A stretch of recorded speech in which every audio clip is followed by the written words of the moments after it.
এখানে দেখুন আল্লাহ রসুলের ভাষা কিন্তু পাশাপাশি দুটো।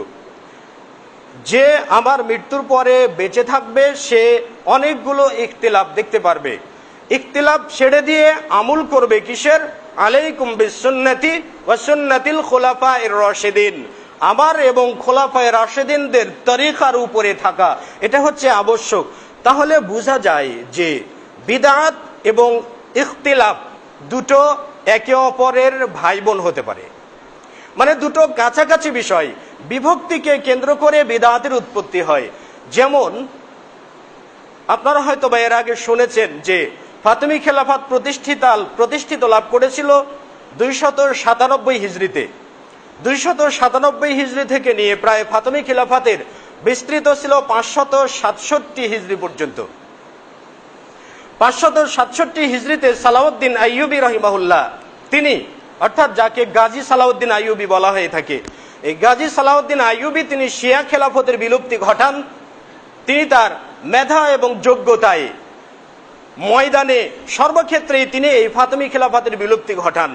এই যে ফাতেমি খেলাফত 297 হিজরি থেকে 567 হিজরি পর্যন্ত বিস্তৃত ছিল, এই যে বিস্তৃত সময়কালের মধ্য থেকেই যাবতীয় বিভক্তি, যাবতীয় ফিরকার উদ্ভব ঘটেছিল। এর আগেও ফিরকার উদ্ভব ঘটেছিল। আব্দুল্লাহ ইবনুল মুবারক রাহিমাহুল্লাহ বলেছেন যে আল্লাহ রাসূল সাল্লাল্লাহু আলাইহি ওয়াসাল্লাম যে 72টি ফিরকার কথা বলেছেন, সে 72টি ফিরকা রয়েছে 4টি ফিরকার মধ্যে। আব্দুল্লাহ ইবনুল মুবারকের বক্তব্য অনুযায়ী প্রথম ফিরকা হচ্ছে শিয়া, দ্বিতীয় ফিরকা হারুরিয়া বা খারিজিয়া, তৃতীয় ফিরকা মুরজিয়া, চতুর্থ ফিরকা কাদারিয়া। এই 4টির ভিতরে ছিল 72টি ফিরকা। যেমন আব্দুল্লাহ ইবনুল মুবারক ব্যাখ্যা করে বলেছেন যে তদানীন্তন শিয়াদের মাঝে, মানে আল্লাহ রাসূল ইন্তেকালের পরে যে শিয়ারা এসেছিল, শিয়ারা 22টি উপদলে বিভক্ত হয়েছিল, হারুরিয়ারা 16টি উপদলে বিভক্ত হয়েছিল, আর কাদারিয়ারা 13টি উপদলে বিভক্ত হয়েছিল, মুরজিয়ারা 10টি উপদলে বিভক্ত হয়েছিল। এই সবগুলো যদি মিল করা যায়, আব্দুল্লাহ ইবনুল মুবারক বলেছেন এবং হাতেম আল রাজি রাহিমাহুল্লাহ তিনিও বলেছেন, এরপরে শাইখ আব্দুল কাদের জিলানী রাহিমাহুল্লাহ তিনিও এমনই মন্তব্য করেছেন। তবে আব্দুল কাদের জিলানী রাহিমাহুল্লাহ বলেছেন যে 72টি ফিরকার কথা আল্লাহ রাসূল বলছেন, 72টি ফিরকা 10টি ফিরকার মধ্যেই ছিল। তা হচ্ছে শিয়া, হারুরি, জাবারিয়া, কালাবিয়া, মুশাব্বিহা, মুরজিয়া, মুরতাজিলা, কাদারিয়া, কালাবিয়া, এই সবগুলোর মাঝে 72টি ফিরকা ছিল।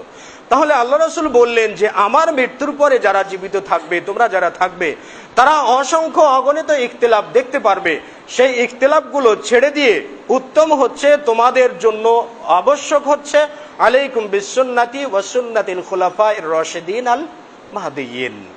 তাহলে ইখতিলাফ আর সঠিক পথ কখনো একদিকেই চলতে পারে না, বা একই সাথে ইখতিলাফ করা আর সঠিক বিষয় কখনো এক হতে পারে না। আচ্ছা, বলছিলাম যে বিদআতের উৎপত্তি হয়েছিল বিভক্তি থেকে। এই যে ফাতেমি খিলাফত যখন শুরু হয়, এই ফাতেমি খিলাফতের চতুর্থ খলিফা যিনি ছিলেন আল মুইজ লিদ্বীনিল্লাহ, আল মুইজ লিদ্বীনিল্লাহ, এই আল মুইজ লিদ্বীনিল্লাহর সময় থেকেই সর্বপ্রথম তিনি ঈদ মিলাদুন নবী সাল্লাল্লাহু আলাইহি ওয়াসাল্লাম চালু করেছেন। ঈদ মিলাদুন নবী তার সময় থেকে সপ্তমী, অষ্টমী, 11তমী, 27, 40, যেগুলো আমাদের মাঝে চলে, দাওয়াত খাওয়া চলে, আবার ইউনুস খতম, জালালি খতম, এই যে যতগুলো অদ্ভুত খতম আছে এবং যতগুলো অদ্ভুত 40, 27, 60 যতগুলো আছে, এই সবগুলো এই ফাতেমি খিলাফত থেকে বেরিয়ে এসেছে। এমনকি যদি বলা হয় ঈদগাহ মাঠে মিম্বার দেওয়া, ঈদগাহ মাঠকে সাজানো, এসবগুলো বিষয় এসেছে তাদের থেকে। গলায় তাবিজ ঝুলানো, আল্লাহ নাম লিখে গলায় তাবিজ ঝুলানো, এসবগুলোই তাদের মধ্য থেকে এসেছে। কিন্তু আমাদের মাঝেও সেই সবগুলো 40, 27 আসছে। মানুষ মারা গেছে, 27 দিন চলছে, তো চলছে এখন 27 দিন। তাহলে তামদারি করে অন্য অন্য ওলামাদেরকে নিয়ে এসে বলতে হবে তোরা খতম পর, আসছিস তোরা খতম পর। খতম তো ওলামারা পড়বেন, কারণ খতমের পরে আপনি মোটা কিছু পকেটে ঢুকাবেন। আপনি দিলেন হাদিয়া স্বরূপ, দেখুন আপনি ডাকলেন কোরআন খতমের জন্য, খতম করলো আর আপনি দিলেন হাদিয়া। হাদিয়া দিলেন না কামলার দাম দিলেন? হাদিয়া দিলেন নাকি কামলার দাম দিলেন? আপনি হাদিয়াতে একজন আলেমকে এমনি দিতে পারেন, তাই না? যে হুজুর আজকে কি বাজার করতে পেরেছেন? মনে হয় পারেননি, দিলাম আপনাকে, আপনি বাজার করে নিয়ে যান, হাদিয়া এটাকে বলে। কিন্তু আপনি বললেন কোরআন খতম কর, হুজুররা আসলো কোরআন খতম করে দিল আর আপনি হাদিয়া দিলেন। ওইটাকে হাদিয়া বলে নাকি? কোন জিনিসের বিনিময়ে কি হাদিয়া হয়? আবার ইউনুস খতমের জন্য ডাকছেন, তাজ্জব লাগে। ইউনুস খতম আপনি করাচ্ছেন, আচ্ছা ধরে নিন যে ঠিক আছে ইউনুস আলাইহিস সালাতু ওয়াস সালাম তিনি মাছের পেটে পড়ে যেয়ে তিনি লা ইলাহা ইল্লা আনতা সুবহানাকা ইন্নী কুনতু মিনাজ জালিমিন পড়েছিলেন, কিন্তু আপনি কোন জায়গাতে পেলেন যে আপনাকে 1 লাখ মতান্তরে 2,24,000 বার এইটা আপনাকে পড়তে হবে? আবার আপনি বিপদগ্রস্ত, আপনি অসুস্থ, আপনি পড়বেন না, হুজুরদেরকে ডেকে নিয়ে এসে আপনি তাদেরকে জলপাইয়ের গুটি দিচ্ছেন, আবার হয়তো বা বুট কালাই দিচ্ছেন, হুজুররা অর্ধেক গুলো খেয়ে ফেলছেন। একই সাথে 1,24,000 2,24,000 বার দোয়া ইউনুস খতম করা 10 জন মৌলবীর বাপ দাদা 14 পুরুষও পারবে না একদিনে। বাপ দাদা 14 পুরুষ যদি উঠে আসে তথাপি একদিনে কোনোদিন পারবে না 1,24,000 বার। কারণ ইউনুস খতমে এক সময় ছিলাম, মানে বুঝতাম না তো, যখন হিফজখানায় ছিলাম তখন এইটাতে আমাদের দাওয়াত দেওয়া হতো, তো দেখতাম বড়গুলো কি করতে, যে আপনার বুটকালাই যদি দেওয়া হতো তাহলে হয়তোবা 1 মুঠ বুটকালাই ফেলে দিয়ে একবার বলছে লা ইলাহা ইল্লা আনতা সুবহানাকা ইন্নী কুনতু মিনাজ জালিমিন। এখন এক বস্তির ভিতরে তো 1000টাও যেতে পারে, তাহলে 1000টা গুটি সমান একবার লা ইলাহা ইল্লা আনতা সুবহানাকা ইন্নী কুনতু মিনাজ জালিমিন। আবার কোন হুজুর এসে বলছেন যে আমার রাস্তার ভিতরে 24,000 বার পড়া হয়ে গেছে। তো গাদ্দারির তো একটা সীমা থাকে, দালালির তো একটা সীমা থাকে।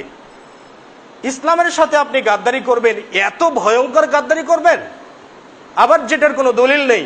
ইউনুস আলাইহিস সালাতু ওয়াস সালাম নিজে পড়েছেন, তাহলে আপনি বিপদগ্রস্ত, আপনি মরছেন বাঁচছেন, তো আপনি পড়েন।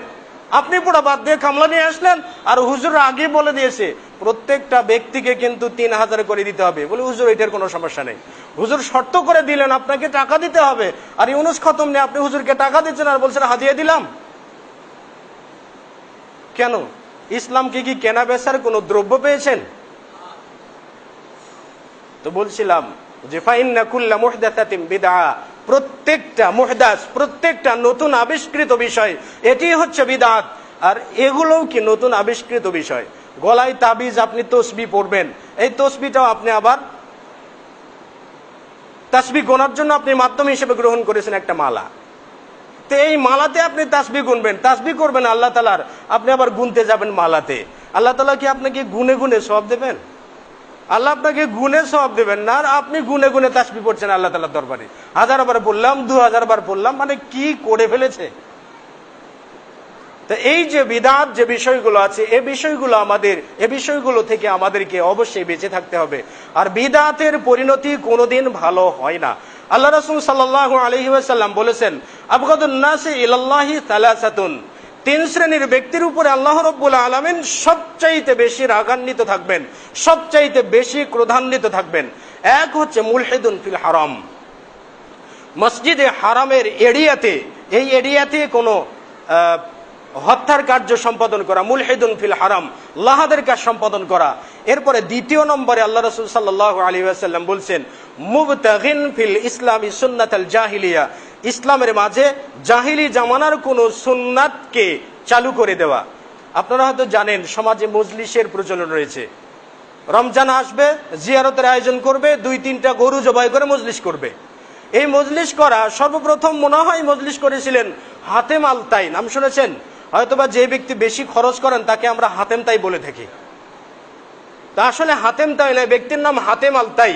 আল্লাহ রাসূল সাল্লাল্লাহু আলাইহি ওয়াসাল্লামের জন্মের প্রায় 200 বছর আগে তিনি এসেছিলেন, এবং বর্ণনা পাওয়া যায় যে তিনি তার ছেলের বিবাহের অলিমাকে কেন্দ্র করে প্রায় 200টি উট জবাই করে মানুষদেরকে খাওয়াইছিলেন।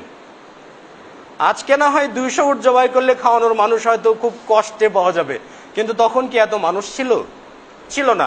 এই যে মজলিসের যে প্রচলনটা, এটাও এসেছিল সেই সময় থেকে। আবার এই বাংলাদেশে মজলিসের প্রচলন ঘটেছে মুঘলরা। এই মুঘলরা যখন হিন্দুদের সাথে বসবাস করতেন, তখন তাদের মাঝে সংস্কৃতির আদান প্রদান, ধর্মের আদান প্রদান হতে হতে অনেকগুলো বিষয় আমাদের কাছে আসছে, যেমন আকিকা দিবস। এই সবগুলো বিষয় হিন্দুদের থেকে পাওয়া।